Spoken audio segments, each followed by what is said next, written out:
పైకి ఆహ్వానం పలుకుతున్నాము. తెలుగు సినిమా ఇండస్ట్రీలో రికార్డులు అనే పదానికి రీడిఫైన్ చేసినటువంటి ప్రొడ్యూసర్, కల్కి లాంటి భారతదేశం మొత్తం గర్వించే చిత్రాల్ని మనకు అందించినటువంటి sir. Yeah, thank you very much. నేను ఇండస్ట్రీకి వచ్చి నెంబర్ ఆఫ్ పిక్చర్ తీసింది ఒక నాగార్జున గారితోనే.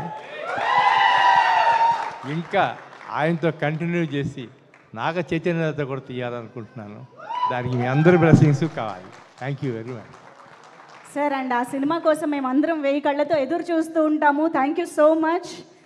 ఎస్, నాగ చైతన్య గారిని, అశ్విని దత్ గారి ప్రొడక్షన్ వాల్యూస్ ఆ లార్జర్ దాన్ లైఫ్ సినిమాలో ఊహించుకుంటేనే అమేజింగ్గా అనిపిస్తుంది. అతి త్వరలో అది జరగాలని కోరుకుంటూ, ఎస్, మరి ఆలస్యం చేయకుండా ఈరోజు అక్కినేని అభిమానులు ఎంత ఆనందంలో ఉన్నారో, మీ అందరి ప్రతి స్మైల్లోనూ, మీ అందరి చప్పట్లలోనూ కొట్టొచ్చినట్టు కనిపిస్తుంది. థియేటర్